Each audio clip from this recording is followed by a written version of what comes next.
Ela estava sozinha no último ônibus para casa quando um bilionário viu o mesmo pingente que ele havia dado à sua filha perdida. E ele ficou paralisado. O despertador tocou às 3 da manhã com o mesmo barulho irritante de sempre. Natália Nogueira abriu os olhos devagar, sentindo o peso familiar da exaustão antes mesmo de começar o dia, ou melhor, a madrugada. Para ela, o dia começava quando o resto do mundo dormia. Vó, a senhora tá bem, sussurrou no escuro, esticando o braço para tocar o ombro magro de Gertrudes na cama ao lado. Tô sim, minha filha. Vai trabalhar. Não se preocupa comigo, respondeu a voz fraca, mas ainda carinhosa da mulher de 70 anos que criou Natália como se fosse sua própria neta. Natália se levantou em silêncio, pisando nas tábuas soltas do chão que conhecia de cor. No banheiro minúsculo, lavou o rosto com água gelada e prendeu os cabelos castanhos num rabo de cavalo simples. No espelho rachado, seus olhos verdes refletiam uma determinação que ia muito além dos 22 anos.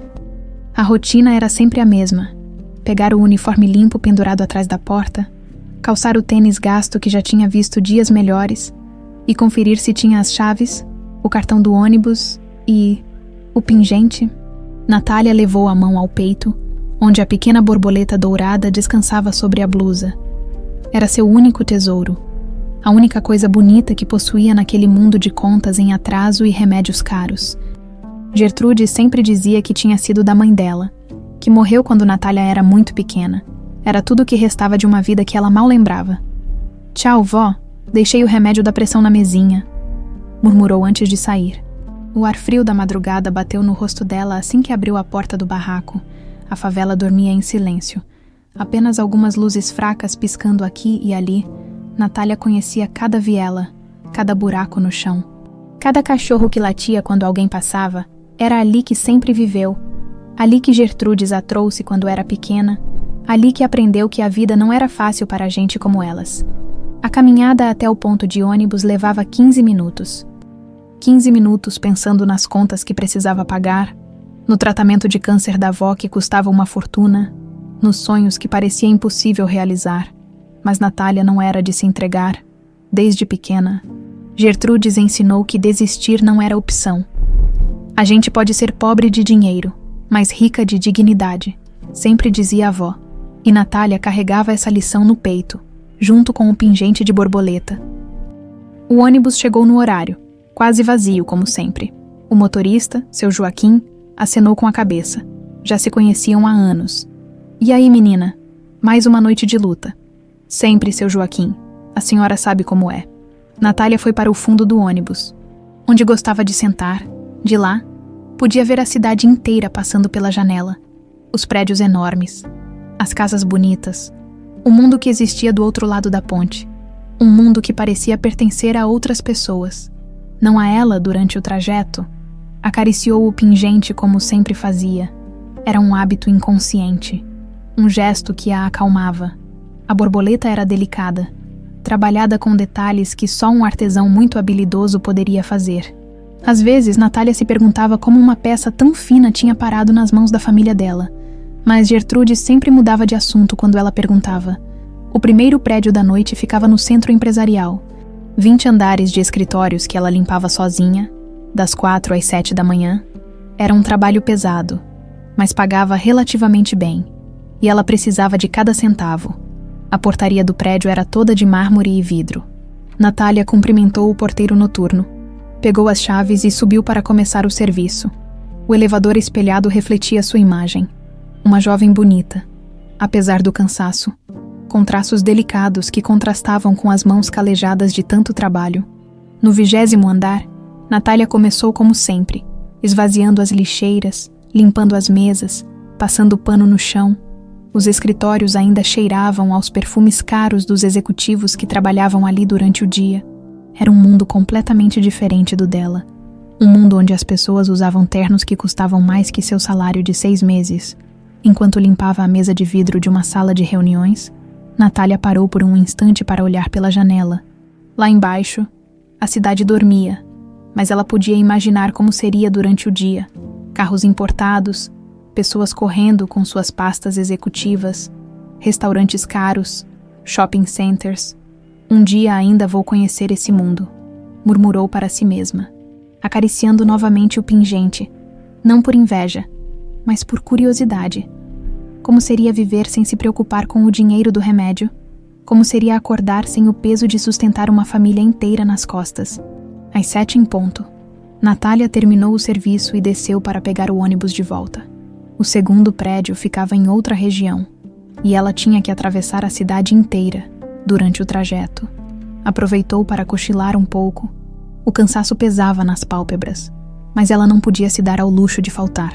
O segundo trabalho era num prédio menor, mas igualmente elegante. Mais 3 horas de faxina, mais cheiros de perfumes caros e vidas que ela só podia imaginar. Quando terminou, já eram 10 da manhã, e Natália tinha que correr para a farmácia comprar os remédios da avó antes de voltar para casa. O farmacêutico, seu Antônio, sempre fazia cara feia quando via a receita. Menina, esses remédios estão cada vez mais caros, não tem jeito de conseguir pelo SUS. A gente já tentou, seu Antônio. A fila tá enorme, e a avó não pode esperar. Natália pagou com o dinheiro contado.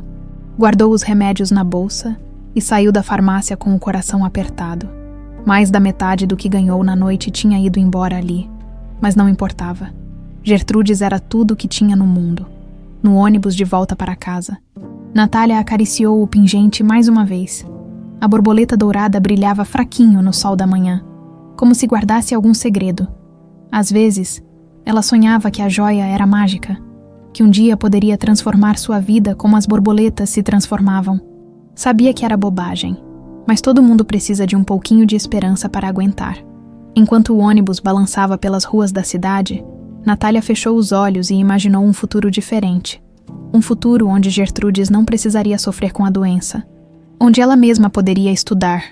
Talvez virar enfermeira como sempre sonhou. Um futuro onde o pingente de borboleta não fosse o único tesouro que possuía. Mas por enquanto, era só sonho. A realidade era aquela. Mais uma noite de trabalho pela frente. Mais remédios para comprar. Mais contas para pagar. A vida de sempre, dura mas digna. Na companhia da mulher que a criou com tanto amor, do outro lado da cidade. Num bairro nobre que Natália nem sabia que existia, Augusto Menezes Prado acordava em sua mansão com o mesmo vazio de sempre no peito. Aos 50 anos, tinha tudo que o dinheiro podia comprar, mas nada do que realmente importava. Há 17 anos, acordava todos os dias pensando na mesma coisa. Onde estaria sua filha Lorena? Naquela manhã, como em todas as outras, Augusto olhou para a foto da menina de 5 anos na mesinha de cabeceira. O sorriso doce, os olhos verdes brilhantes, o pingente de borboleta dourada que ele mesmo tinha mandado fazer especialmente para ela, sem saber que, do outro lado da cidade, uma jovem de 22 anos acariciava exatamente o mesmo pingente. Augusto Menezes Prado nunca tinha imaginado que um dia estaria esperando o ônibus numa parada qualquer da cidade, aos 50 anos, dono de uma das maiores redes hoteleiras do país.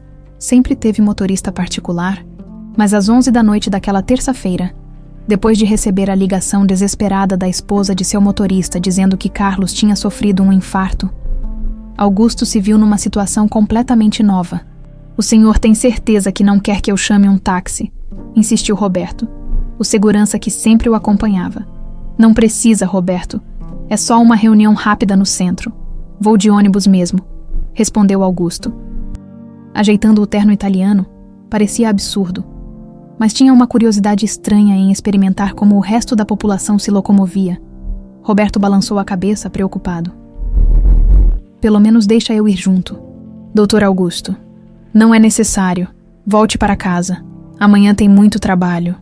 Augusto ficou sozinho na parada, observando as pessoas que passavam, executivos cansados voltando para casa, jovens saindo da faculdade, trabalhadores de uniformes diversos. Era um mundo que existia paralelo ao seu, mas que ele nunca tinha realmente observado. O ônibus chegou 15 minutos depois, mais cheio do que ele esperava. Augusto subiu devagar, ainda se acostumando com a situação. Pagou a passagem e procurou um lugar para sentar. A maioria dos passageiros estava cansada, alguns dormitando, outros mexendo no celular.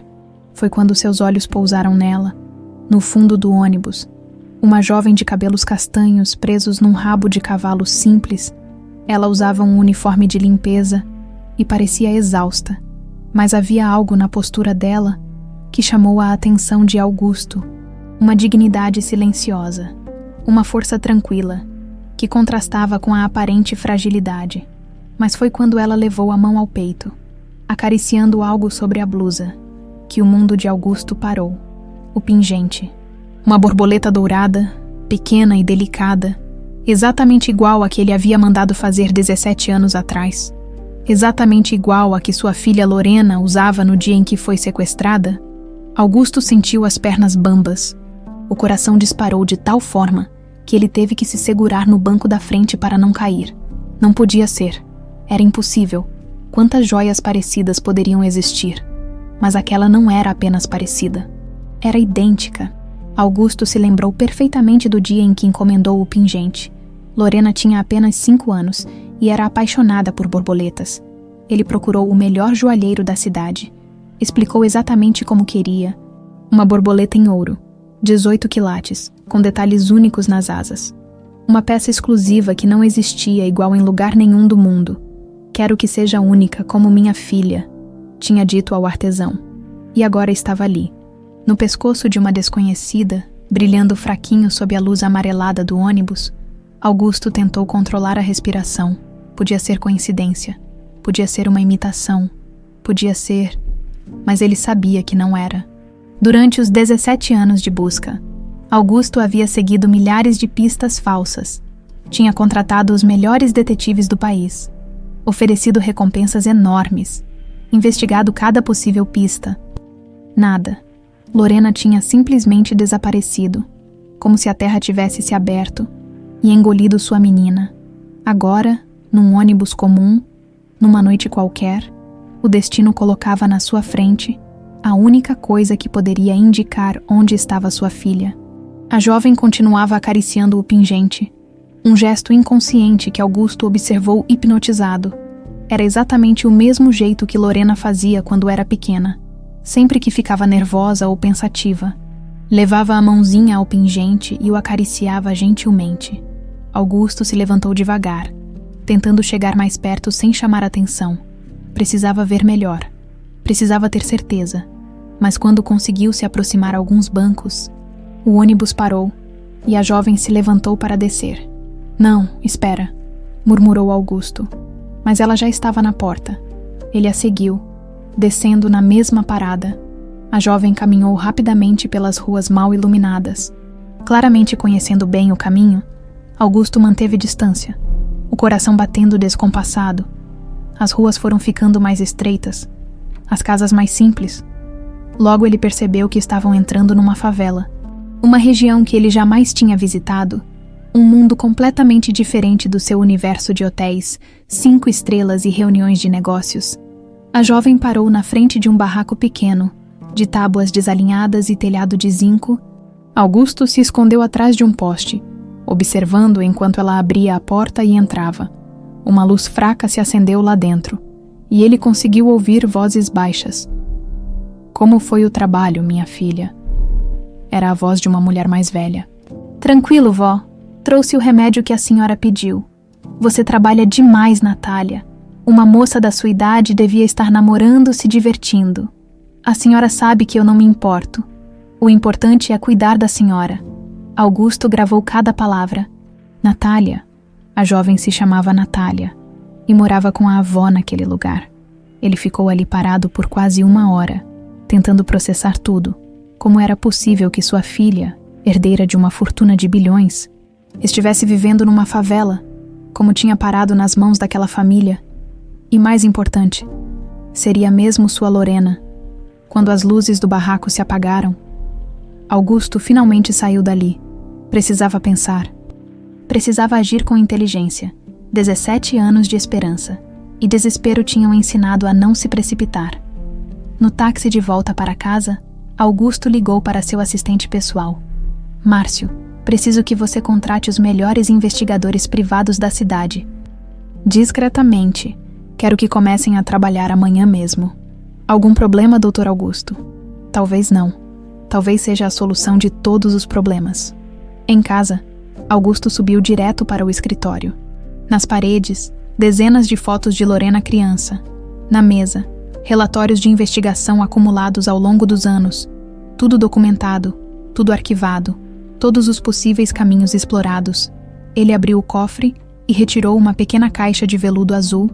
Dentro, uma foto da borboleta dourada que tinha mandado fazer para Lorena, com todos os detalhes técnicos do joalheiro, cada curva das asas, cada pequeno ornamento, tudo registrado para o caso de precisar identificar a peça. Augusto estudou a foto por horas, comparando com a imagem que guardara na memória do pingente que viu no ônibus. Cada detalhe batia. Era impossível ser coincidência. Pela primeira vez em 17 anos, Augusto Menezes Prado foi dormir com esperança real no coração, mas também com medo. Medo de que fosse mais uma pista falsa. Medo de que, mesmo sendo verdade, já fosse tarde demais para recuperar o que tinha perdido. No quarto ao lado, ele parou na frente do retrato de Márcia, sua esposa, que não conseguiu suportar o desaparecimento da filha. A depressão a consumiu lentamente, até que, 5 anos depois do sequestro, ela decidiu que não queria mais viver num mundo sem Lorena. Márcia, meu amor, sussurrou Augusto para a foto. Acho que nossa menina está viva. Acho que finalmente vou poder trazê-la para casa, do outro lado da cidade. Na escuridão do barraco, Natália acordou sobressaltada. Tinha sonhado com borboletas douradas voando por um jardim imenso, e uma voz de homem chamando por Lorena. Era um sonho estranho, que a deixou com uma sensação estranha no peito. Ela levou a mão ao pingente e o acariciou, tentando voltar a dormir. Não sabia por quê, mas sentia que algo estava prestes a mudar em sua vida. Algo grande, irreversível. Na cama ao lado, Gertrudes também estava acordada. Observando a neta no escuro, havia percebido que alguém a seguiu até em casa. Depois de 17 anos vivendo com medo, ela sabia reconhecer quando estavam sendo observadas. O tempo das mentiras piedosas estava chegando ao fim. Márcio Silva era considerado o melhor investigador particular do estado. 45 anos de experiência em casos impossíveis. Ex-delegado da Polícia Civil, conhecido por sua discrição absoluta e resultados eficazes. Quando Augusto Menezes Prado ligou naquela manhã, Márcio sabia que não era um caso qualquer. Doutor Augusto, o senhor tem alguma informação específica sobre essa jovem? Perguntou Márcio, sentado na sala de reuniões do escritório de Augusto. Apenas o nome, Natália. Mora numa favela da Zona Sul com a avó. Trabalha como faxineira noturna, respondeu Augusto, tentando manter a voz firme.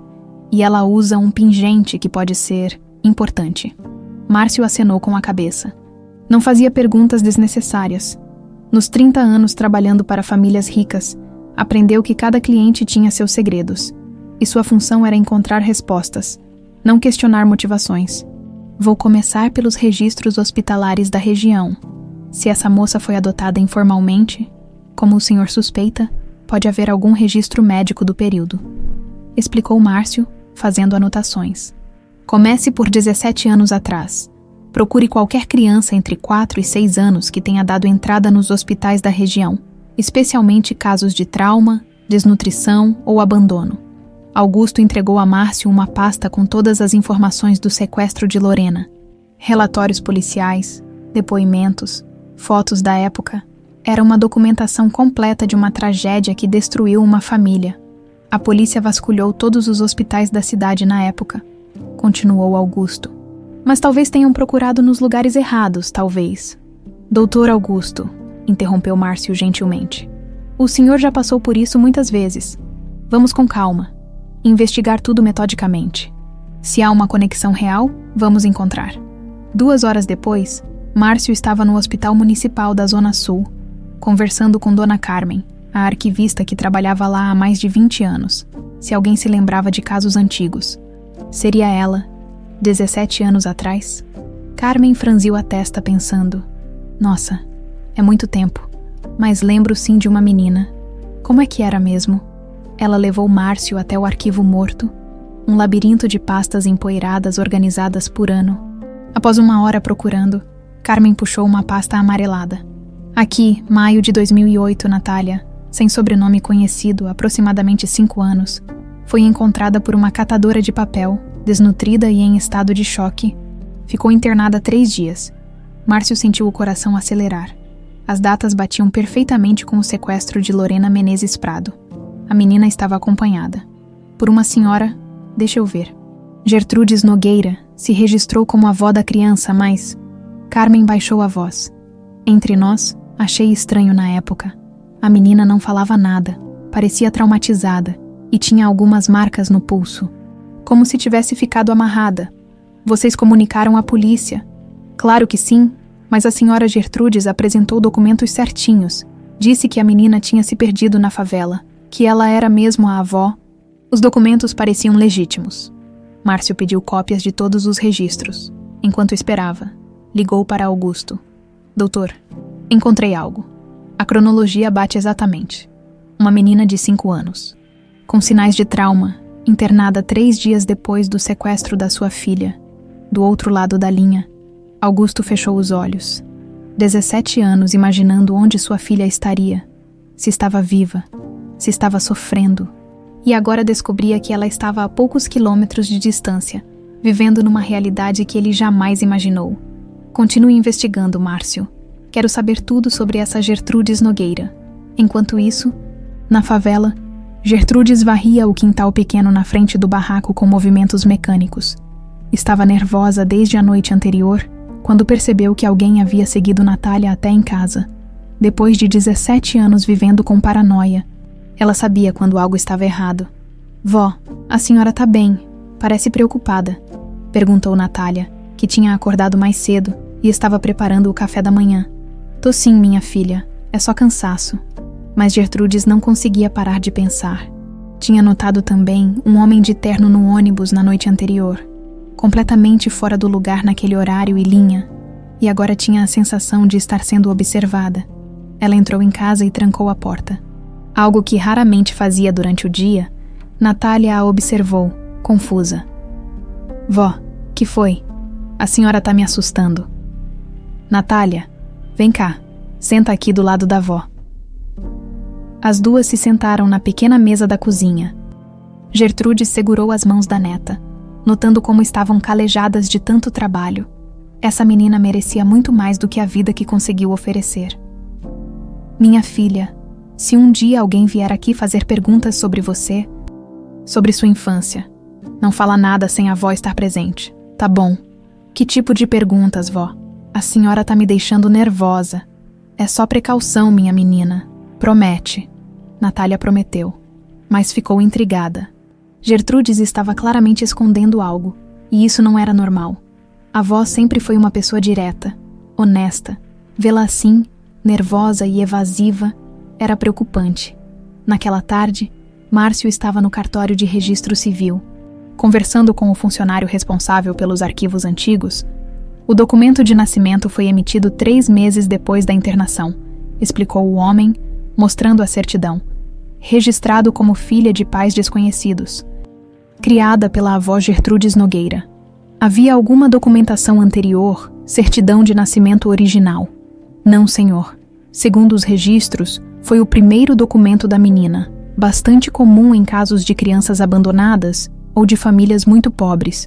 Márcio fotografou todos os documentos. Estava começando a montar um quebra-cabeças complexo, mas as peças estavam se encaixando de forma perturbadora. Às 6 da tarde, ele voltou ao escritório de Augusto com uma pasta cheia de evidências. Doutor Augusto, preciso que o senhor se sente. O que vou mostrar pode ser difícil de processar. Augusto se preparou para o pior, mas também para a possibilidade que não ousava admitir nem para si mesmo. A menina Natália foi encontrada exatamente no período do sequestro da sua filha. Mesma idade, sinais de trauma físico, estado de choque compatível com sequestro, e há uma inconsistência nos documentos dela. Márcio espalhou papéis sobre a mesa. Fotos do registro hospitalar, cópias da certidão de nascimento, mapas da região.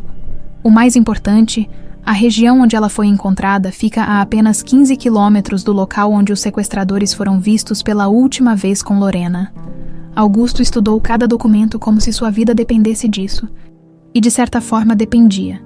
Mas por que os investigadores da época não encontraram essa pista? Porque, Dr. Augusto, ninguém procurou numa favela tão distante. A polícia concentrou as buscas num raio de 5 quilômetros do centro da cidade. Além disso, quando a menina foi registrada 3 meses depois, ela já tinha uma identidade nova: Natália Nogueira, neta órfã de Gertrudes. Você acha que essa Gertrudes, não sei se ela estava envolvida no sequestro ou se realmente encontrou a menina abandonada, mas uma coisa é certa: ela sabe muito mais do que registrou na época. Augusto se levantou e caminhou até a janela. Lá embaixo, a cidade se estendia infinita. Em algum lugar, talvez a poucos quilômetros dali, estava sua filha, crescida, trabalhando como faxineira, sem saber quem realmente era. Márcio quer um teste de DNA discretamente. Já imaginava que o senhor pediria isso. Vou conseguir uma amostra dela sem que saiba. Algumas semanas e teremos a resposta definitiva. Quando Márcio saiu, Augusto ficou sozinho no escritório, observando as fotos de Lorena criança espalhadas pela mesa. Se Natália fosse realmente sua filha, como explicar a ela 17 anos de ausência? Como justificar que tinha vivido no luxo enquanto ela crescia na pobreza? E mais assustador ainda, como contar que a vida inteira dela havia sido construída sobre uma mentira? Naquela noite, Natália trabalhou como sempre, mas não conseguia tirar da cabeça a conversa estranha com Gertrudes. Durante a limpeza dos escritórios, acariciou o pingente mais vezes que o normal, como se buscasse respostas na pequena borboleta dourada.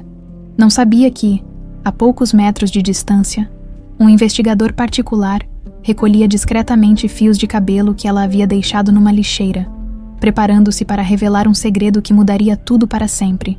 3 semanas se passaram desde que Márcio começou a investigação, e Gertrudes estava cada vez mais agitada. Não conseguia mais dormir direito, saltava com qualquer barulho estranho, e vivia olhando pela janela como se esperasse alguém aparecer a qualquer momento. Natália percebeu a mudança no comportamento da avó, mas não sabia como abordar o assunto. Gertrudes sempre foi uma mulher forte, decidida, que enfrentava os problemas de frente. Vê-la assim, nervosa e evasiva, era completamente fora do normal. Vó, a senhora não quer conversar comigo? Tá acontecendo alguma coisa que eu não sei? Perguntou Natália numa manhã, enquanto preparava o café da manhã. Não é nada, minha filha. É só o tratamento que tá me deixando meio fraca, respondeu Gertrudes. Mas seus olhos evitavam os de Natália. A senhora tem certeza, porque eu notei que anda olhando muito pela janela. E ontem à noite acordei e vi a senhora sentada na mesa. Só pensando, isso não é normal. Gertrude suspirou fundo. Sabia que não conseguiria esconder para sempre. 17 anos guardando um segredo tão grande tinha sido um fardo pesado, mas necessário. Agora, com a sensação de que alguém estava investigando, o peso estava se tornando insuportável. Natália, senta aqui. A avó precisa te contar uma coisa importante. O tom sério de Gertrudes fez o coração de Natália acelerar. Ela se sentou na cadeira de plástico em frente à avó, as mãos automaticamente indo para o pingente no peito. Minha filha, você sabe que a avó te ama mais que tudo nessa vida, né? Claro que sei, vó. A senhora é tudo que eu tenho. Pois é por isso que o que eu vou te contar vai ser difícil de entender. Mas preciso que você saiba que tudo que eu fiz foi por amor. Natália sentiu um frio na barriga. Gertrudes estava falando como se fosse uma despedida, como se estivesse confessando algo terrível. Vó, a senhora tá me assustando, o que foi? Gertrudes respirou fundo e segurou as mãos de Natália com força. Minha menina, eu não sou sua avó biológica. As palavras saíram como uma bomba, ecoando no silêncio da cozinha pequena. Natália piscou várias vezes, tentando processar o que tinha ouvido. Como assim? Vó, claro que a senhora é minha avó. A senhora me criou desde pequena. Te criei sim, e te amo como se fosse minha neta de sangue. Mas biologicamente, não somos parentes. Natália se levantou da cadeira, cambaleando. O mundo estava girando.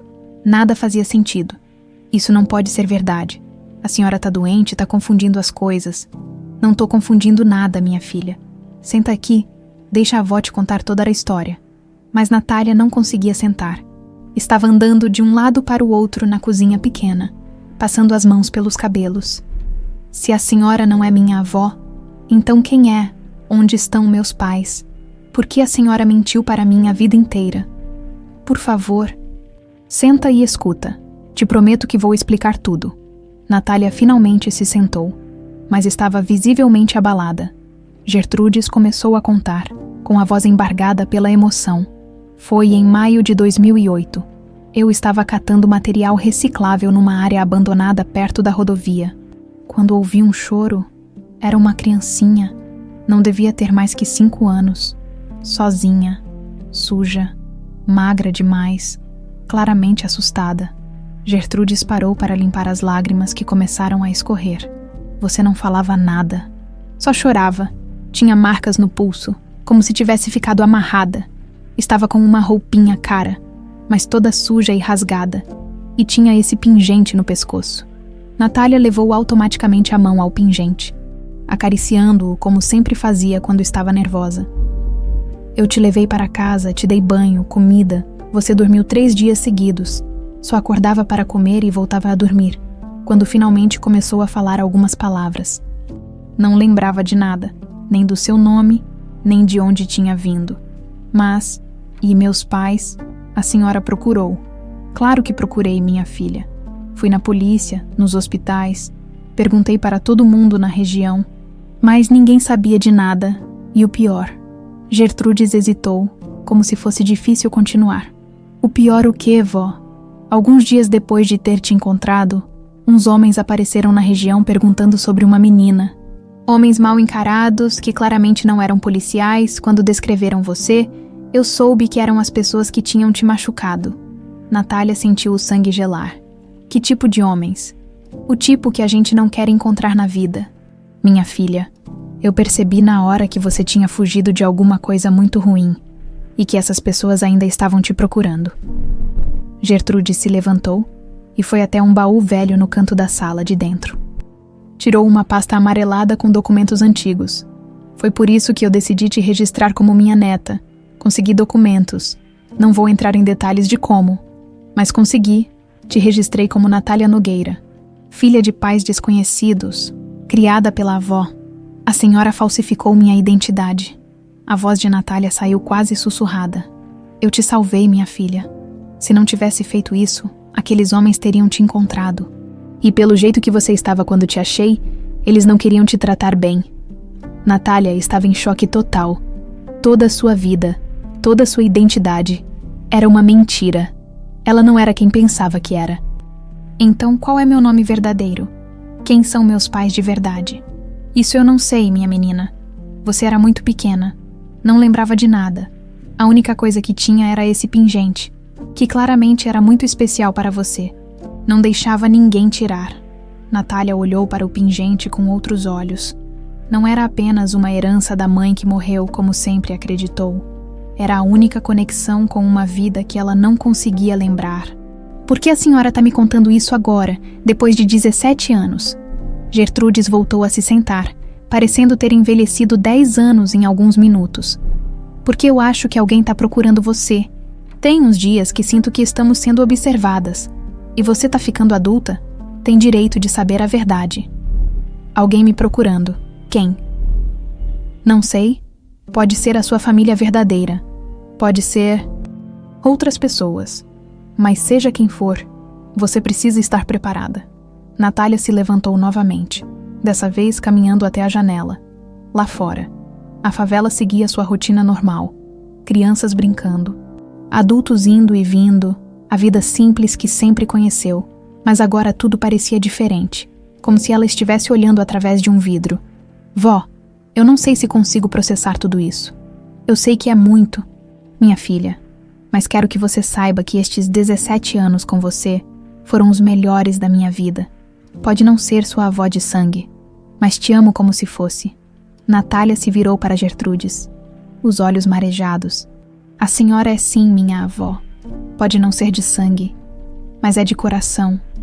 A senhora me salvou, me criou, me deu amor quando eu mais precisava. As duas se abraçaram, chorando juntas. Mas mesmo no calor do abraço, Natália sentia que sua vida havia mudado para sempre. Quem era ela realmente? De onde vinha? Por que tinha sido abandonada? E mais assustador ainda, Se alguém realmente estava procurando por ela. O que essa pessoa queria? Naquele mesmo momento, do outro lado da cidade, Augusto recebia uma ligação que mudaria tudo. Dr. Augusto, é o Márcio. O resultado do DNA chegou. E é positivo, senhor. 99,9% de compatibilidade. Natália Nogueira é sua filha. É Lorena. Augusto sentou pesadamente na cadeira, sentindo as pernas bambas. 17 anos de busca. 17 anos de esperança e desespero. E finalmente tinha a resposta. Sua filha estava viva. Mas agora vinha a parte mais difícil. Como recuperá-la depois de tanto tempo? Como explicar que havia passado 17 anos procurando enquanto ela crescia, pensando que era outra pessoa? E principalmente, como competir com o amor de uma mulher que a havia salvado e criado como própria filha? Augusto passou 3 dias planejando como abordar Natália, 3 dias reescrevendo discursos na cabeça, imaginando diferentes cenários, tentando encontrar as palavras certas para uma situação que não tinha palavras certas possíveis. Como você chega para uma jovem de 22 anos e diz: "Oi, eu sou seu pai. Você foi sequestrada quando tinha 5 anos e passei 17 anos te procurando." Márcio sugeriu uma abordagem gradual, talvez através de intermediários, mas Augusto não conseguia esperar mais. Agora que sabia onde Lorena estava, cada segundo longe dela parecia uma eternidade. Na quinta-feira à tarde, ele finalmente tomou coragem, vestiu uma roupa simples, calça jeans e camisa polo, tentando não parecer intimidador. Dirigiu até a favela onde sua filha morava, o coração batendo como se fosse explodir. O lugar era ainda mais precário do que imaginava. Ruas de terra, casas de madeira e tijolo mal acabadas, esgoto correndo a céu aberto. Era inacreditável que sua filha, herdeira de uma fortuna bilionária, tivesse crescido ali. Augusto parou o carro longe e caminhou até o barraco número 47. As mãos tremiam quando bateu na porta de madeira. "Quem é?" veio a voz de Gertrudes de dentro. "Meu nome é Augusto. Preciso falar com a senhora e com Natália. É sobre o passado dela." Silêncio total por alguns segundos. Depois, o barulho de trincos sendo abertos. Gertrudes apareceu na porta, olhando Augusto de cima a baixo com desconfiança. "Eu sabia que esse dia ia chegar", disse ela resignada. "Entre." O interior do barraco era limpo, mas extremamente simples. 2 cômodos pequenos, móveis velhos, mas bem cuidados, tudo muito organizado. Apesar do pouco espaço, Augusto se sentou numa cadeira de plástico, tentando não demonstrar o choque que sentia. "A Natália está trabalhando. Volta só de manhã", disse Gertrudes, se sentando à sua frente. "Mas pelo jeito que o senhor está olhando para esse lugar, imagino que já saiba quem ela é." "Sei, ela é minha filha." As palavras saíram simples. Diretas, Gertrudes assentiu, como se já esperasse ouvir isso. "O senhor é o pai dela de verdade." "Sou. Meu nome é Augusto Menezes Prado. Minha filha se chama Lorena e foi sequestrada há 17 anos." Gertrudes fechou os olhos por um momento, como se uma dor antiga tivesse voltado. "Eu sempre soube que um dia isso ia acontecer.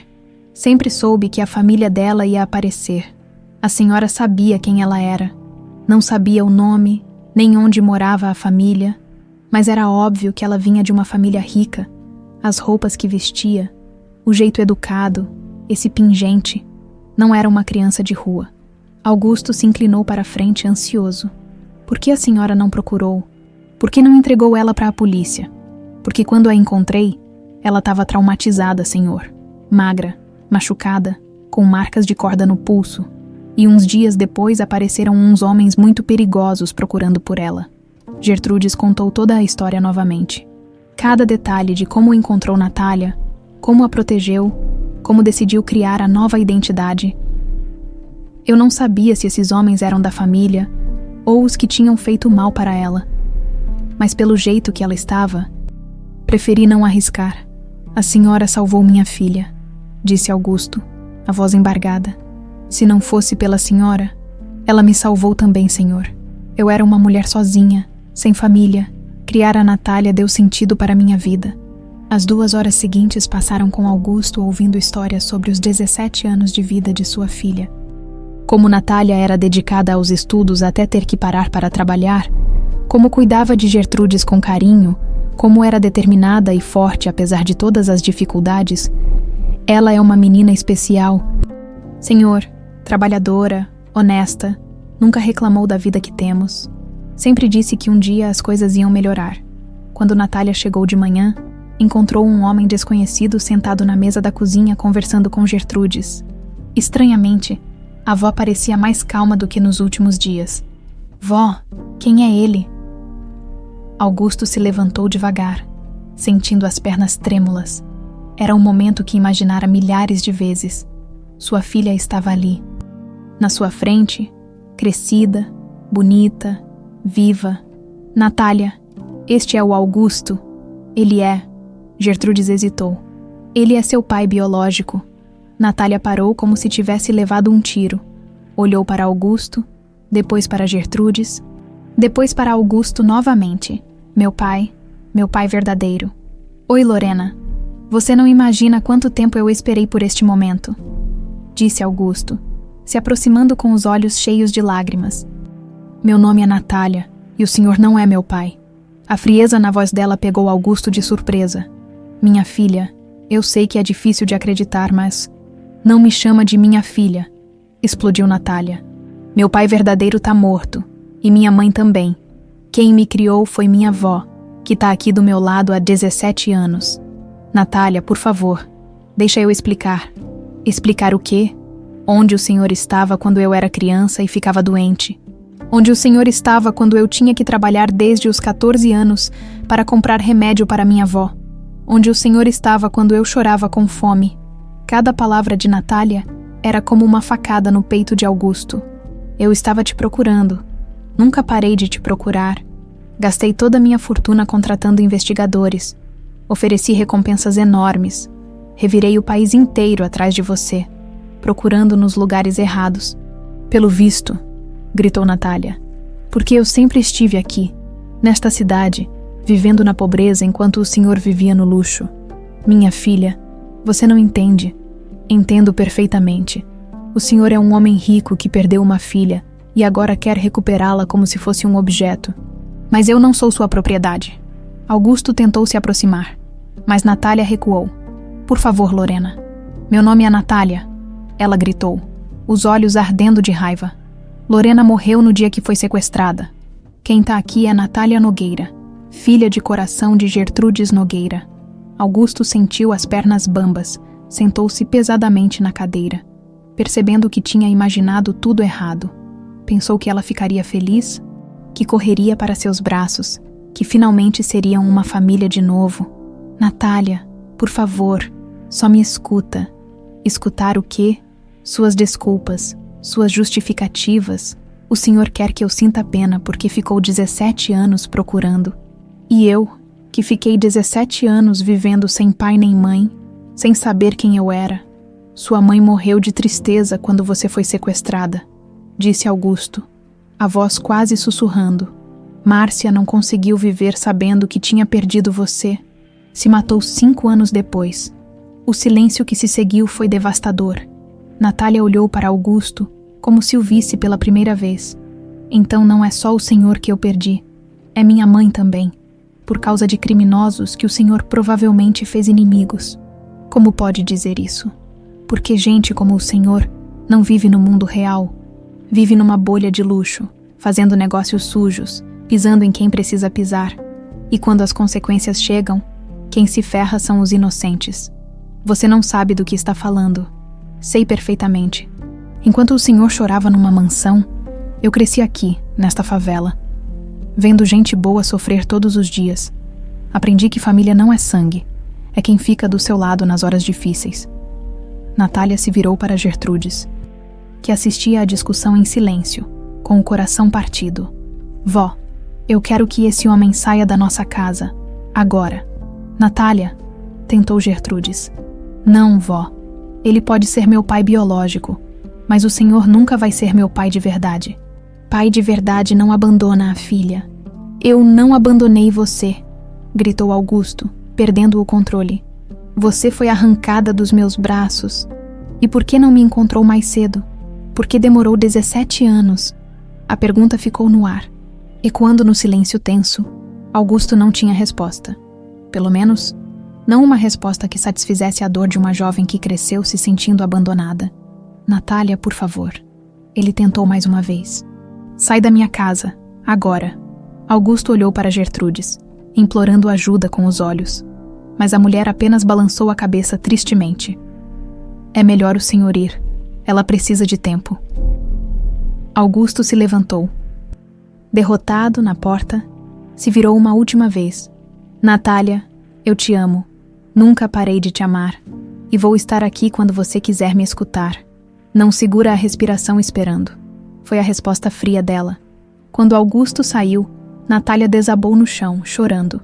17 anos de vida tinham acabado de desmoronar completamente, e pela primeira vez desde criança, ela se sentia completamente perdida. Uma semana se passou desde o encontro devastador com Augusto, e Natália mal conseguia funcionar normalmente. Durante o trabalho noturno, seus movimentos eram mecânicos, automáticos. A mente estava constantemente em outro lugar, processando a bomba que sua vida havia se tornado. Gertrudes tentava conversar, mas Natália oscilava entre momentos de raiva e períodos de silêncio absoluto. Era como se estivesse tentando reorganizar mentalmente 17 anos de memórias que agora tinham um significado completamente diferente.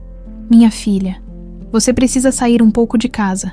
Não faz bem ficar só remoendo isso, disse Gertrudes numa manhã, depois de ver Natália mexer na comida sem comer. Não tenho vontade de ver ninguém. Vó, pelo menos vai na farmácia buscar meu remédio. O médico disse que é urgente. Natália suspirou e concordou.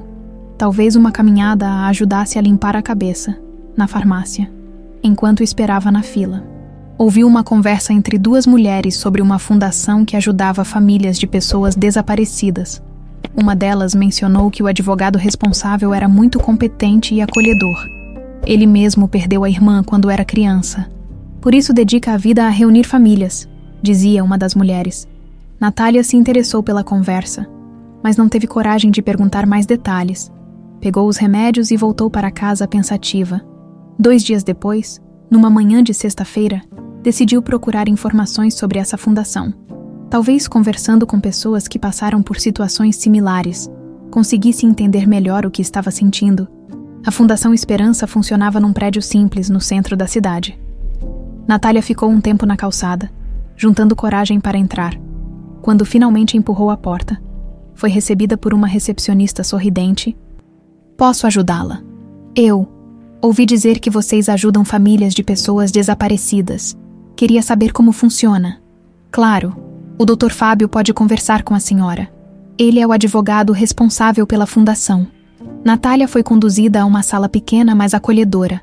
Com paredes cheias de fotos de famílias reunidas, cada foto tinha uma pequena placa com datas. E ela percebeu que algumas pessoas haviam ficado separadas por décadas, antes de se reencontrarem. Boa tarde, meu nome é Fábio Martins. Natália se virou e viu um homem de aproximadamente 30 anos, cabelos castanhos, olhos gentis e um sorriso que transmitia calma. Havia algo no jeito dele que a fez se sentir imediatamente à vontade. Natália Nogueira, prazer. Sente-se, por favor, a recepcionista disse que você quer saber sobre nosso trabalho. Na verdade, Natália hesitou como explicar sua situação sem soar completamente maluca. Eu recentemente descobri que, bem, minha identidade não é exatamente o que eu pensava que fosse. Fábio assentiu com compreensão, sem demonstrar surpresa. Isso é mais comum do que você imagina. Quer me contar o que aconteceu? Havia algo na voz de Fábio que fez Natália se abrir completamente. Contou sobre Gertrudes ter revelado a verdade, sobre o aparecimento de Augusto, sobre a raiva que sentia por ter vivido na pobreza, enquanto tinha uma família rica que supostamente a procurava. E agora eu não sei quem eu sou. Sou Natália ou Lorena? Sou filha de Gertrudes ou desse homem que apareceu? Não sei nem como me sentir. Fábio escutou tudo em silêncio, apenas assentindo ocasionalmente. Quando ela terminou, ele se inclinou para frente. Natália, posso te falar uma coisa? Você não precisa escolher entre ser uma pessoa ou outra. Identidade não é só nome ou origem biológica. Você é todas as experiências que viveu, todo o amor que recebeu e deu. Mas como posso perdoar meu pai por não ter me encontrado mais cedo? Talvez a pergunta seja: como você pode perdoar a si mesma por estar sentindo raiva dele? A observação pegou Natália de surpresa. Como assim? Você se sente culpada por estar brava com um homem que perdeu a filha, não é? Parte de você pensa que deveria estar feliz por ele ter aparecido, mas outra parte só consegue pensar nos anos de sofrimento. Natália sentiu os olhos marejarem. Era exatamente isso. Como você sabe, porque eu passei por algo parecido. Não exatamente igual, mas similar. Fábio se recostou na cadeira, o olhar distante. Quando eu tinha 8 anos, minha irmã Clara, de 5, desapareceu numa feira. Meus pais me levaram junto para procurar. E durante anos eu me culpei por não ter cuidado melhor dela. Vocês encontraram ela. Encontramos sim, 15 anos depois. Ela tinha sido adotada ilegalmente por uma família em outro estado, quando a trouxemos de volta. Eu esperava que fosse como nos filmes. Alegria, festa, família reunida. E não foi. Foi muito complicado. Clara tinha raiva de nós por não termos a encontrado mais cedo. Dizia que a família adotiva dela era melhor, que nós éramos estranhos. Levou 2 anos para ela aceitar que éramos irmãos de verdade. Natália se sentiu menos sozinha ouvindo aquilo. E como vocês resolveram? Com tempo, paciência e muita conversa, Clara precisou entender que nós também sofremos com a separação. E eu precisei entender que ela tinha direito de estar brava. Sua irmã mora com vocês agora. Mora perto. Casou, tem filhos. Mas o relacionamento nunca voltou a ser como era antes. Quando você perde alguém na infância, a pessoa que reencontra anos depois não é a mesma que perdeu. Fábio se levantou e foi até uma foto na parede.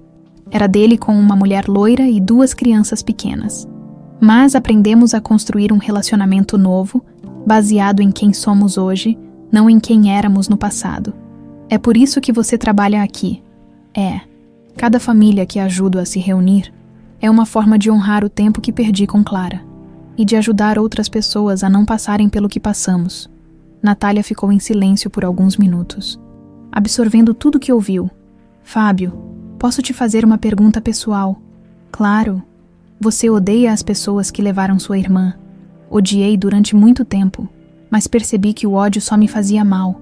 Eles criaram Clara com amor. Deram educação, cuidaram dela quando estava doente. Não posso odiar pessoas que fizeram minha irmã feliz, mesmo que de forma errada. Como você conseguiu parar de odiar, entendendo que perdoar não significa aceitar o que fizeram, significa liberar a raiva que estava me consumindo. Natália sentiu algo se mexer no peito, uma pequena rachadura na armadura de raiva que tinha construído. Você acha que eu deveria perdoar meu pai? Acho que você deveria se perdoar primeiro. Perdoar-se por estar confusa, por estar brava, por não ter todas as respostas. O resto vem naturalmente. Quando Natália saiu da fundação, 2 horas depois, sentia-se mais leve do que nos últimos dias. Fábio tinha dado seu cartão e dito que ela podia voltar sempre que precisasse conversar. Durante o caminho para casa, pensou nas palavras dele. Talvez realmente estivesse sendo muito dura consigo mesma. Descobrir que toda a sua vida foi construída sobre uma mentira piedosa era realmente algo difícil de processar. Em casa, encontrou Gertrudes na cama, mais fraca que o normal. Vó, a senhora tá bem. Tô sim. Minha filha, só cansada como foi sua manhã. Natália contou sobre a fundação e sobre Fábio. Gertrudes escutou tudo com atenção. Parece um rapaz sensato. E você parece mais calma. Estou tentando entender tudo. Vó, não é fácil. Nada na vida é fácil, minha menina. Mas você sempre foi forte. Vai conseguir passar por isso também. Naquela noite, enquanto trabalhava, Natália pensou muito no que Fábio tinha dito. Talvez fosse hora de parar de fugir da própria dor e começar a enfrentá-la de verdade. Não sabia ainda se conseguiria perdoar Augusto, mas estava começando a entender que podia tentar perdoar a si mesma. Era um começo. Do outro lado da cidade, Augusto recebia uma ligação de Márcio com uma notícia que mudaria tudo mais uma vez. Doutor Augusto, descobrimos quem orquestrou o sequestro da sua filha. O senhor precisa sentar para ouvir isso. Raimundo Costa. ex-sócio do senhor na construtora Menezes em Costa, entre 1995 e 2007, disse Márcio, entregando uma pasta espessa para Augusto. Foi ele quem planejou o sequestro da sua filha. Augusto sentiu o sangue gelar. Raimundo Costa, o nome trouxe de volta memórias amargas de uma sociedade que terminou de forma explosiva, acusações mútuas e uma separação judicial que durou 2 anos. Tem certeza disso? Absoluta. Conseguimos rastrear os homens que executaram o sequestro. Um deles morreu na prisão, mas antes confessou tudo para o companheiro de cela. Raimundo queria destruir o senhor da pior forma possível, atacando sua família. Augusto se lembrava perfeitamente da briga com Raimundo. Descobriu que o ex-sócio estava desviando dinheiro de obras públicas, usando material inferior e embolsando a diferença. Quando confrontou Raimundo, ele negou tudo e virou o jogo, acusando Augusto de ser o corrupto. O pior é que Raimundo acreditava que conseguiu o que queria, continuou Márcio. Pensava que Lorena tinha morrido durante a fuga. Por isso parou de procurar e se concentrou em construir seu próprio império. E que império ele construiu? Construtora Costa, uma das maiores do estado, mas também lavagem de dinheiro, contrabando, exploração de trabalhadores. O homem se tornou um criminoso de colarinho branco muito poderoso. Augusto estudou as fotos de Raimundo nos jornais dos últimos anos. O ex-sócio havia enriquecido muito. Era casado com uma socialite jovem. Frequentava os mesmos círculos que Augusto costumava frequentar. Ele sabe que Lorena está viva. Ainda não, mas pode descobrir a qualquer momento. O senhor tem aparecido na região onde ela mora. Contratou investigadores.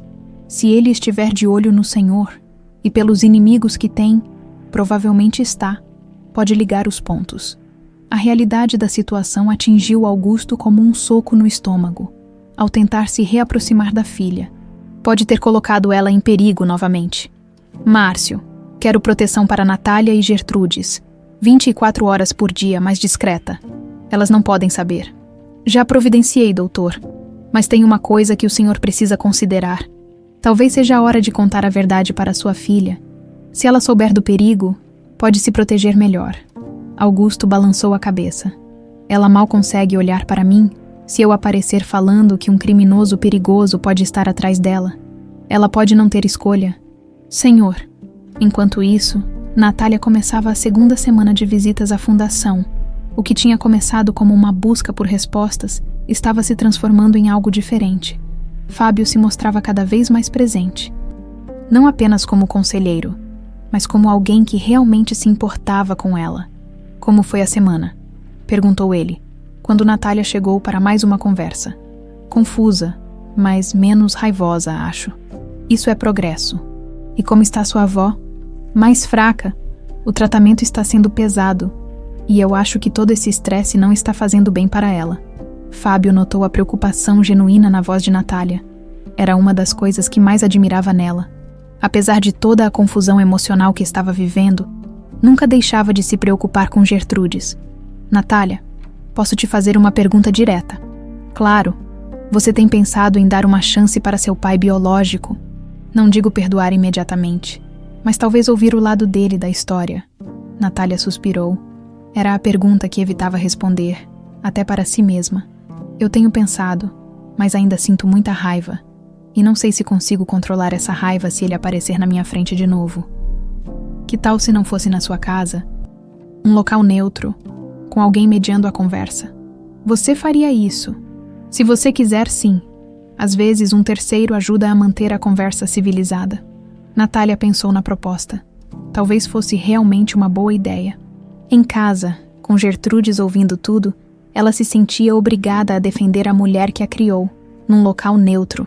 Talvez conseguisse ouvir Augusto sem tanto emocional envolvido. Você pode entrar em contato com ele. Posso tentar. Você quer que eu marque um encontro? Acho que sim, mas não prometo nada. Se ele começar com aquele papo de minha filha, e nunca parei de te procurar, eu vou embora. Fábio sorriu. Vou deixar isso bem claro para ele. Naquela tarde. Fábio ligou para Augusto. A conversa foi direta e profissional. Senhor Menezes Prado, meu nome é Fábio Martins. Sou advogado da Fundação Esperança. Sua filha tem vindo aqui para conversas de apoio psicológico. Ela está bem, Foi a primeira pergunta de Augusto. A voz carregada de preocupação. Está lidando com a situação da melhor forma possível e gostaria de conversar com o senhor, mas em ambiente neutro, com mediação. Quando? Onde? Eu posso estar lá em 5 minutos. Calma. Senhor Menezes, é importante que entenda. Natália ainda está muito magoada. Essa conversa é uma oportunidade, mas pode ser a única. Se não der certo, ela provavelmente não vai querer vê-lo novamente. Entendo. Eu farei qualquer coisa. Aceito qualquer condição. Então vamos marcar para amanhã, às 14h, na fundação. E, senhor Menezes, venha preparado para ouvir coisas difíceis. Quando Augusto desligou, imediatamente ligou para Márcio. Encontrei uma forma de conversar com Natália novamente, mas preciso que reforce a segurança, se Raimundo descobrir que ela está viva. Entendi, doutor, mas posso sugerir uma coisa. Talvez seja a hora de contar a verdade para ela. Se ela souber do perigo real, pode ser mais cuidadosa. Vou pensar nisso. Mas Augusto não teve muito tempo para pensar.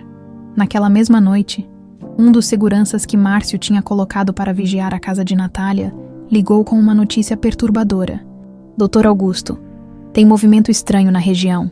Carros com vidros fumês rodando a área. Homens fazendo perguntas sobre a jovem. Acho que descobriram onde ela mora. Augusto sentiu o mundo girar. 17 anos depois, Raimundo estava prestes a terminar o que começou. Mantenham distância, mas não percam ela de vista. E se alguém tentar se aproximar da casa... Entendido, senhor. Augusto passou a noite inteira acordado.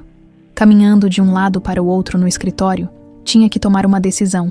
Contar tudo para Natália e arriscar perdê-la definitivamente, ou tentar protegê-la sem que ela soubesse e arriscar que algo acontecesse. Na manhã seguinte, 3 horas antes do encontro marcado, ele tomou sua decisão. Ligou para Fábio. Doutor Martins, preciso que adie nosso encontro. Surgiu uma situação complicada. Que tipo de situação? Não posso explicar por telefone. Mas Natália pode estar em perigo. Perigo real, não dramatização de pai desesperado. Senhor Menezes, se há algum risco para ela, preciso saber. Sou advogado, posso ajudar. Augusto hesitou. Contar para um estranho significava admitir que colocou a filha em risco ao procurá-la. O homem que sequestrou minha filha 17 anos atrás descobriu que ela está viva, e ele não vai querer deixar uma testemunha viva. O silêncio do outro lado da linha foi eloquente. Doutor Menezes, eu preciso contar isso para a Natália, imediatamente. Eu sei, mas ela precisa ouvir de mim. Posso ir aí agora. Venha, mas venha preparado para lutar pela vida da sua filha, porque se o que o senhor está dizendo é verdade, ela vai precisar de toda a ajuda possível. Quando Augusto desligou, sabia que sua segunda chance com Natália seria também a mais importante. Não apenas para reconquistar o amor da filha, mas para mantê-la viva. Do outro lado da cidade, numa sala luxuosa de um prédio empresarial, Raimundo Costa estudava fotos de Natália que seus homens tinham tirado. Então a mocinha está viva, murmurou para si mesmo. Interessante, muito interessante. Ele se virou para o homem de terno preto que esperava instruções. Traga ela para mim viva. Quero olhar nos olhos da filha de Augusto Menezes antes de terminar o que comecei há 17 anos. O cerco estava se fechando. E Natália nem imaginava que sua vida estava prestes a virar de cabeça para baixo mais uma vez. Natália estava arrumando suas coisas para ir à fundação quando Fábio ligou, a voz carregada de urgência. Natália, não venha para cá ainda. Seu pai está a caminho e ele tem algo muito importante para te contar. Algo sobre sua segurança. Minha segurança do que você está falando. Não posso explicar por telefone. Mas é sério, Natália.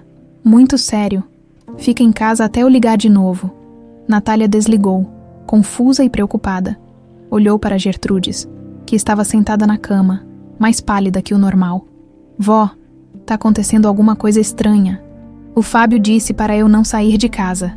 Que foi, minha filha? Não sei, mas tem a ver com meu pai biológico. Gertrudes fechou os olhos, como se tivesse recebido uma notícia que já esperava. Vó, a senhora sabe de alguma coisa? Natália, vem cá, senta aqui do lado da vó. O tom sério de Gertrudes fez o coração de Natália acelerar. Ela se sentou na beira da cama. Minha filha, desde o dia que te encontrei, Eu sempre soube que um dia esse momento ia chegar. Que momento? O momento em que o passado ia voltar para nos assombrar. Antes que Natália pudesse perguntar mais alguma coisa, alguém bateu na porta, batidas fortes, insistentes. Deve ser meu pai, disse Natália, levantando-se. Espera. Gertrudes a segurou pelo braço. Escuta primeiro. As batidas se repetiram, mais fortes. Gertrudes, abra a porta. Sou eu, Augusto. Natália foi até a porta, mas hesitou antes de abrir. O que o senhor quer? Natália, por favor, abra. Sua vida pode estar em perigo. Preciso explicar tudo. Em perigo? Que história é essa?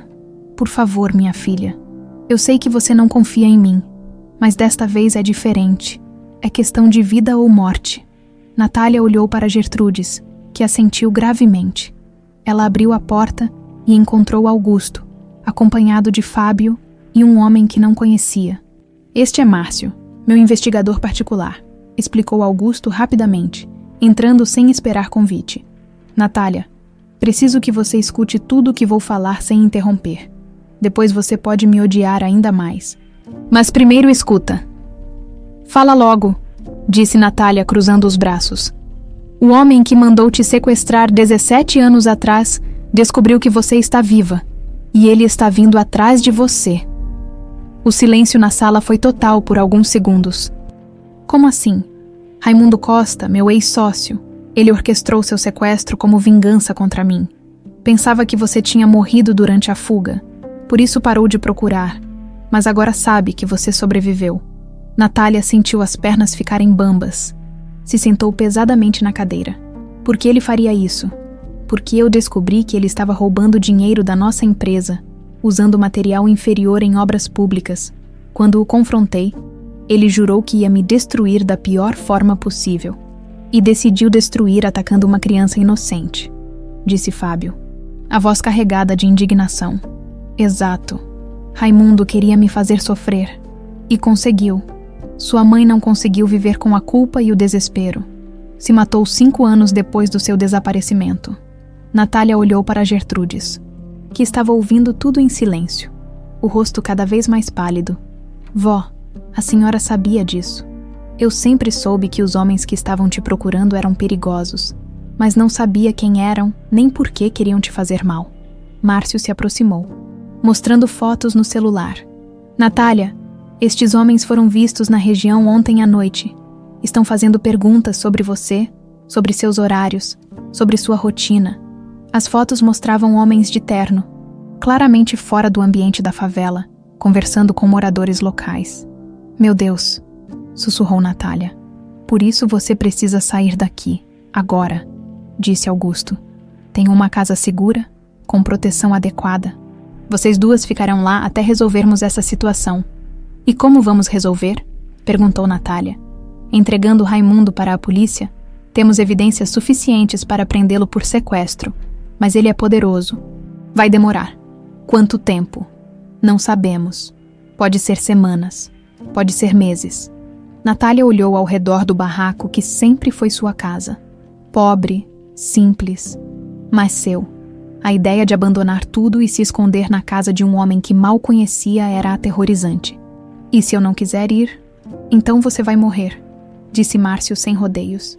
Raimundo não pode deixar uma testemunha viva. Você pode identificá-lo, pode depor contra ele. Ele vai eliminar essa ameaça. Como ele descobriu que eu tô viva? Augusto baixou a cabeça, claramente constrangido. Provavelmente me seguiu ou mandou me seguir. Quando comecei a investigar você, a contratar detetives, ele deve ter percebido e ligado os pontos. Então foi culpa sua, disse Natália, a raiva voltando. Eu estava segura até você aparecer na minha vida. Foi culpa minha, sim, e agora sou eu quem vai te proteger. Proteger como do mesmo jeito que me protegeu quando eu tinha 5 anos. A pergunta foi como um tapa na cara de Augusto. Natália, por favor, tentou Fábio. Agora não é hora para isso. O importante é te manter segura. Segura onde? Na casa de um homem que só me trouxe problemas. Gertrude se levantou da cama com dificuldade. Natália, minha filha, escuta a vó. Você precisa ir. Vó. Estes 17 anos foram os melhores da minha vida, minha menina. Mas eu sempre soube que um dia você ia precisar voltar para o mundo de onde veio. Eu não quero deixar a senhora. E eu não quero que você fique aqui para morrer por minha causa. As duas se abraçaram. Chorando, Fábio se aproximou. Gertrudes também vai para a casa segura. Vocês ficam juntas. Não, disse Gertrudes. Eu não vou. Todos olharam para ela, surpresos. Como assim, vó? Minha filha, eu tô muito doente. Não vou durar muito tempo. E se eu for junto, vou atrapalhar vocês se precisarem fugir rapidamente. Eu não vou te deixar. Vai sim, porque se você ficar aqui, nós duas vamos morrer. Se você for, pelo menos uma se salva. Gertrudes tem razão, disse Márcio. Quanto menos pessoas no local seguro, melhor. Não, gritou Natália. Ou nós duas vamos, ou eu fico aqui. Foi quando ouviram carros parando na frente da casa. Vários carros. Márcio olhou pela janela e seu rosto empalideceu. Chegaram. São eles. Quantos? Perguntou Augusto. 4 carros. Uns 8 homens, pelo menos. Tem saída pelos fundos. Tem, disse Gertrudes. Mas eles devem ter cercado. Natália, pega seus documentos e qualquer coisa importante agora, ordenou Augusto. Eu não vou sem minha avó. Minha filha, disse Gertrudes, segurando o rosto de Natália com as mãos. Você é tudo que eu tenho de mais precioso no mundo. Se alguma coisa acontecer comigo, eu quero saber que você tá viva e segura. Vó, promete para mim que você vai viver, que vai ser feliz, que vai perdoar seu pai e construir uma família. Eu prometo. Mas só se a senhora vier comigo. Gertrudes olhou para Augusto. O senhor jura que vai proteger minha menina. Juro pela memória da minha esposa. Então eu confio o meu maior tesouro ao senhor. As batidas na porta começaram. Violentas. Abram, sabemos que vocês estão aí. Vamos pelos fundos, sussurrou Márcio. Mas quando se dirigiram para a porta de trás, viram homens armados posicionados no quintal. Estavam cercados. Raimundo quer a mocinha viva, gritou uma voz de fora. Entreguem ela, e ninguém mais se machuca. Natália olhou para Gertrudes, depois para Augusto, depois para Fábio, pela primeira vez em sua vida. Estava verdadeiramente com medo. O que fazemos agora? Sussurrou. Agora, disse Augusto, pegando o celular. Eu ligo para a polícia e rezo para chegarem a tempo. Do lado de fora, os homens de Raimundo se preparavam para a invasão. O cerco havia se fechado, e a única pergunta que restava era: quem sairia vivo dali? A polícia disse que chegará em 15 minutos. Sussurrou Augusto, desligando o telefone. Precisamos ganhar tempo. 15 minutos podem ser uma eternidade, respondeu Márcio, observando pela fresta da janela. Eles estão perdendo a paciência. As batidas na porta ficaram mais violentas, acompanhadas de gritos ameaçadores. Última chance. Se não abrirem, vamos derrubar a porta. Natália estava abraçada com Gertrudes, ambas tremendo. Fábio se aproximou delas. Escutem, vocês duas ficam no quarto dos fundos, se conseguirmos distraí-los. Talvez consigam escapar pela janela. Não vou deixar vocês aqui, disse Natália. Você vai fazer o que for necessário para sobreviver, replicou Augusto firmemente. É o que sua mãe gostaria. O barulho de madeira sendo quebrada ecoou pela casa. Estavam forçando a porta. Vão! Agora! Gritou Márcio. Natália e Gertrudes correram para o quarto pequeno nos fundos, através da janela. Viram 2 homens armados montando guarda no quintal. Estamos presas, vó. Talvez não, disse Gertrudes, apontando para uma tábua solta na parede. Essa madeira tá podre, se a gente forçar. As duas começaram a empurrar a tábua, do outro cômodo. Chegavam sons de luta e móveis sendo derrubados. A porta da frente cedeu com um estrondo. Onde está a garota? Gritou uma voz áspera. Que garota? Respondeu Augusto, tentando soar convincente. Não me faz de idiota. Sabemos que Natália Nogueira mora aqui. Nunca ouvi esse nome. O som de um tapa violento ecoou pela casa. Quer que eu repita a pergunta? No quarto, Natália e Gertrudes conseguiram afrouxar a tábua o suficiente para criar uma abertura estreita. Você vai primeiro, minha filha. Não, vó. A senhora vai. Natália, não temos tempo para discussão. Vai. Natália hesitou. mas o som de mais violência a decidiu. Passou pela abertura e se viu no quintal da casa vizinha. Esticou a mão para ajudar Gertrudes. Vem, vó. Mas quando Gertrudes tentou passar, a madeira cedeu com um barulho alto. A abertura desabou, deixando-a presa do outro lado. Vó. Corre, Natália. Corre e não olha para trás. Eu não vou te deixar. Corre. O grito desesperado de Gertrudes foi abafado pelo som de botas correndo. Os homens tinham ouvido o barulho. Natália se escondeu atrás de um tambor de água, o coração batendo tão forte que achou que todos poderiam ouvir, pelos gritos que vinham da casa. Percebeu que tinham encontrado Gertrudes. Cadê a outra? Gritou alguém. Deve ter fugido, procurem. O chefe quer as duas vivas. Natália sabia que precisava se mover, mas não conseguia abandonar Gertrudes através de uma fresta na parede. Viu quando arrastaram a mulher que a criou para fora de casa. Ela estava pálida, claramente doente, mas com o queixo erguido em desafio. Onde está a menina? Perguntou um homem alto de terno preto. Obviamente o líder. Não sei de que menina vocês estão falando. Senhora, não me teste. Sabemos que ela mora aqui com a senhora. Então sabem mais do que eu. O homem fez um sinal, e um dos capangas apontou uma arma para a cabeça de Gertrudes. Última chance. Foi quando Natália não aguentou mais. Saiu do esconderijo com as mãos levantadas. Não machuquem ela. Eu tô aqui. Natália, não! Gritou Gertrudes. Os homens se viraram para ela, e o líder sorriu friamente. Muito bem. Finalmente posso conhecer a famosa Lorena Menezes Prado. Meu nome é Natália Nogueira. Não por muito tempo, o chefe está ansioso para reencontrar você.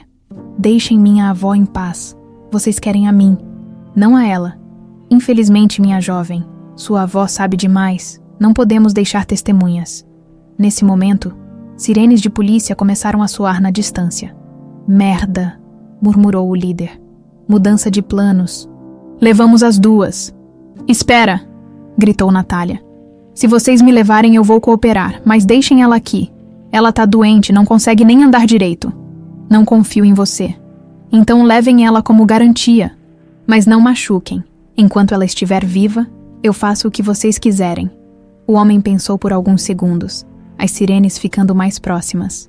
Está bem, mas na primeira tentativa de fuga, ela morre. Empurraram Natália e Gertrudes para um dos carros. Do outro lado, viram Augusto e Fábio sendo forçados a entrar em outro veículo. Márcio estava no chão, aparentemente ferido, mas consciente. Papai! Gritou Natália instintivamente, surpreendendo a si mesma ao usar a palavra. Augusto olhou para ela através da janela do carro, os olhos cheios de dor e determinação. Meneou a cabeça, como se quisesse dizer: não se preocupe, vamos sair dessa. Os carros partiram em direções diferentes. Pouco antes da polícia chegar à favela, 1 hora depois, Natália e Gertrudes se encontravam num galpão abandonado nos arredores da cidade. O lugar cheirava a mofo e óleo de máquina, com janelas sujas que mal deixavam a luz entrar. Raimundo Costa estava sentado numa cadeira no centro do galpão, impecavelmente vestido, como se estivesse numa reunião de negócios. Quando viu Natália, sorriu de uma forma que a fez sentir calafrios. Então você é a pequena Lorena. Cresceu e ficou bonita. Puxou a mãe. Não fale da minha mãe. Qual delas, a que se matou ou a que está morrendo ali? Disse ele, apontando para Gertrudes, que estava amarrada numa cadeira. Claramente fraca. Por que está fazendo isso? O que eu te fiz? Você, nada, criança, mas seu pai me destruiu, roubou minha empresa, minha reputação, minha dignidade. Então decidi destruir o que ele mais amava. Isso foi há 17 anos. Por que não me deixa em paz? Porque você é uma testemunha. Pode me identificar. Pode depor contra mim. E por quê? Ele se levantou, caminhando até ela. Porque quero que Augusto sofra novamente. Quero que ele perca você mais uma vez, definitivamente desta vez. O senhor é doente. Sou um homem de negócios que termina o que começa. Raimundo fez um sinal para os homens. Tragam o pai dela. Quero que ele assista. 15 minutos depois, Augusto foi empurrado para dentro do galpão. Tinha sangue no rosto e mancava da perna esquerda, mas estava vivo. Augusto! Gritou Raimundo, abrindo os braços como se fosse um reencontro alegre. Meu velho sócio, como vão os negócios? Raimundo, isso é entre nós. Deixa elas fora. Oh não, elas são exatamente o que torna isso interessante. Augusto olhou para Natália, depois para Gertrudes. A mulher que criou sua filha estava claramente muito doente, respirando com dificuldade. Vou te fazer uma proposta, Augusto. Você me dá metade de tudo que possui, e eu deixo uma delas viver. Você escolhe qual. Não, gritou Natália. Não faça isso com ele. Interessante, disse Raimundo. A menina que te odiava tanto agora se preocupa com você. Por favor, implorou Augusto. Mata a mim, deixa elas viverem. Onde estaria a diversão nisso? Foi quando ouviram sirenes novamente. Desta vez, muito próximas. Como eles encontraram este lugar? Rugiu Raimundo. GPS no meu celular, disse Augusto, sorrindo apesar da dor. Você sempre foi burro, Raimundo. Filho da puta. Raimundo pegou uma arma e a apontou para Gertrudes. Se a polícia entrar aqui, ela morre primeiro. Não. Natália se jogou na frente de Gertrudes no mesmo momento em que Raimundo atirou. A bala atingiu Natália no ombro, jogando-a contra Gertrudes. As duas caíram juntas no chão. Natália! Gritou Augusto, tentando correr para ela. Mas sendo segurado pelos capangas, Gertrudes segurou Natália nos braços, sentindo o sangue quente da menina em suas mãos. Minha filha, minha menina. Vó, eu tô bem. Mas Gertrudes sabia que não estava. A mulher de 70 anos, já debilitada pelo câncer, estava usando suas últimas forças para segurar a jovem que amava como filha. As portas do galpão explodiram. Policiais armados invadiram o local, gritando ordens. No caos que se seguiu, tiros foram disparados. Homens correram. Gritos ecoaram. Quando a confusão terminou, Raimundo estava morto, seus capangas presos, e Natália estava sendo socorrida pelos paramédicos. Mas Gertrudes não resistiu ao esforço. Morreu nos braços de Natália, sussurrando suas últimas palavras. Seu pai nunca parou de procurar, mas eu tinha medo de que os criminosos voltassem. Perdoe-me por não ter entrado em contato. Perdoe-o. A luz branca do hospital era ofuscante quando Natália abriu os olhos. Por um momento, não conseguiu lembrar onde estava ou o que tinha acontecido. Depois, tudo voltou como uma onda. O galpão, Raimundo, o tiro e Gertrudes, vó, sussurrou, tentando se sentar.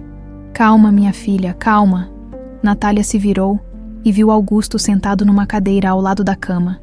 Ele estava com o braço direito engessado e alguns curativos no rosto, mas seus olhos estavam fixos nela, com uma mistura de alívio e dor.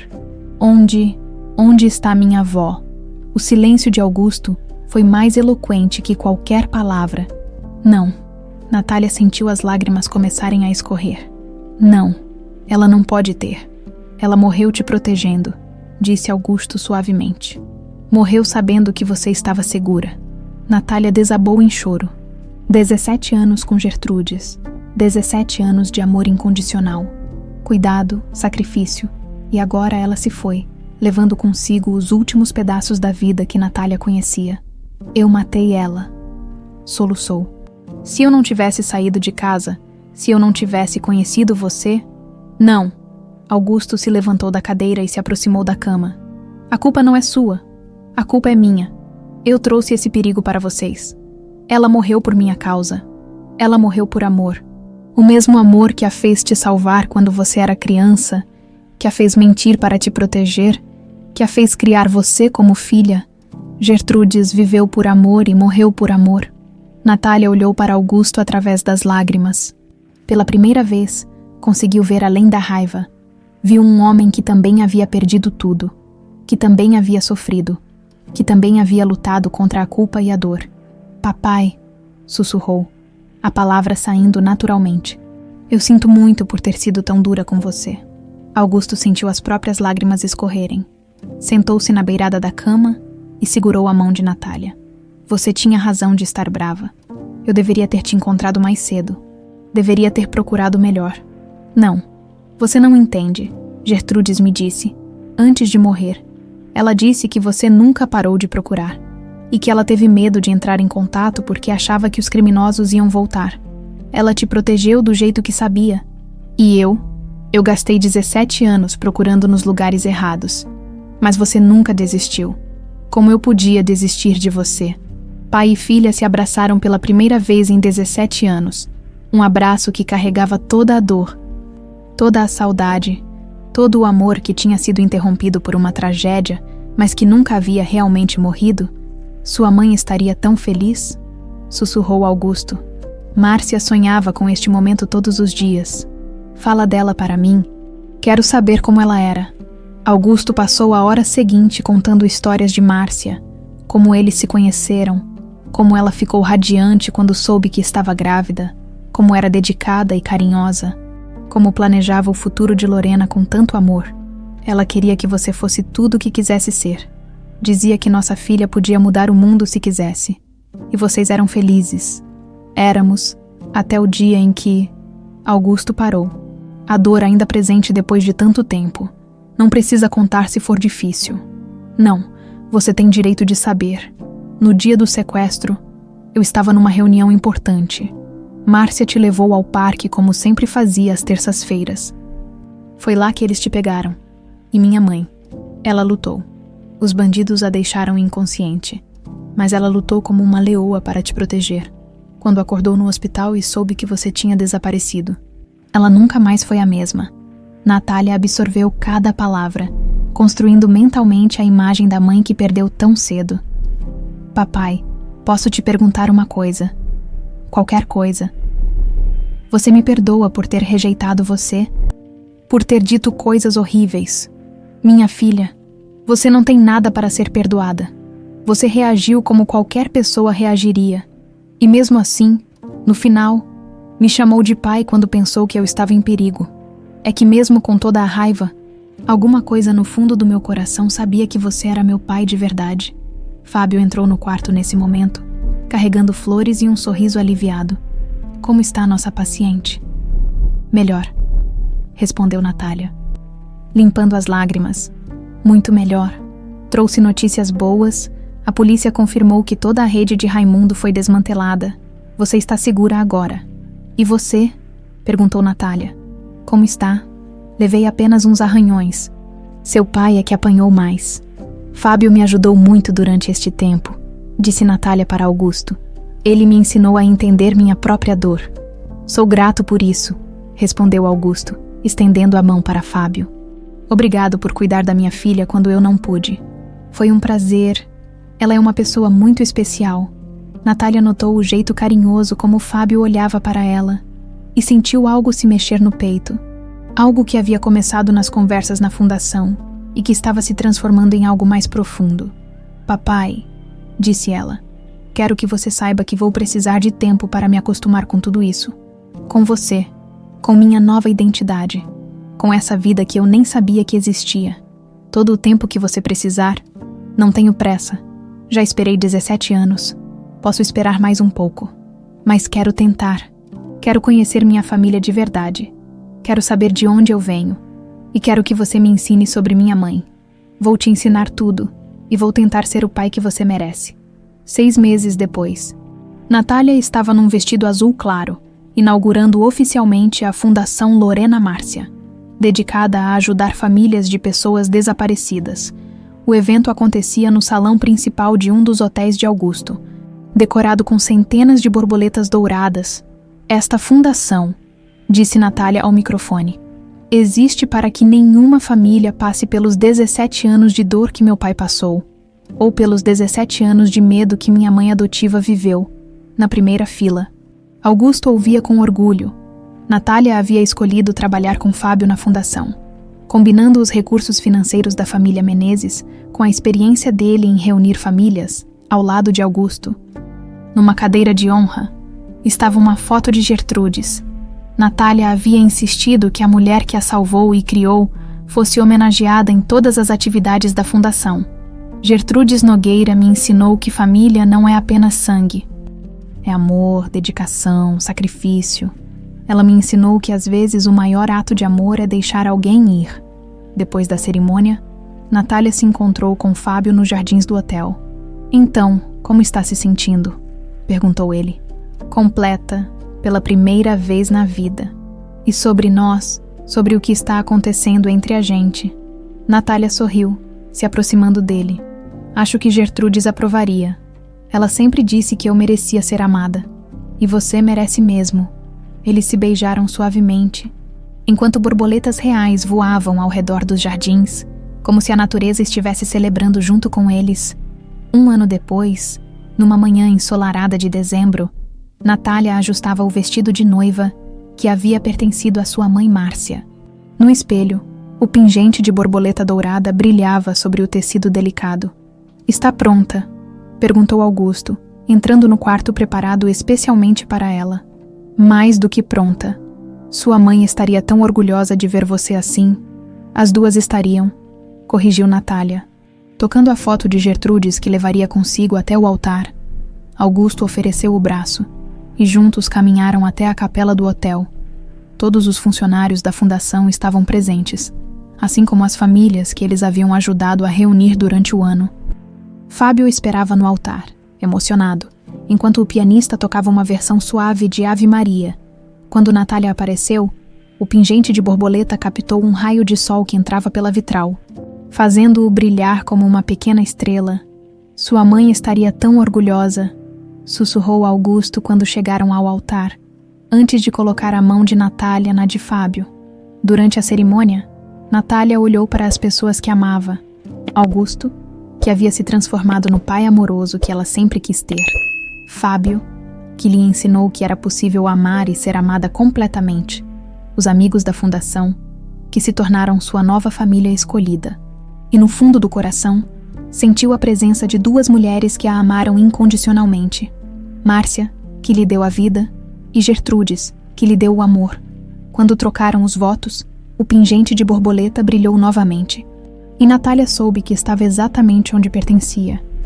Depois de 23 anos, a borboleta finalmente havia encontrado o caminho de casa. Não a casa de onde veio, mas a casa que construiu com amor. Perdão e a certeza de que alguns laços realmente jamais se quebram completamente.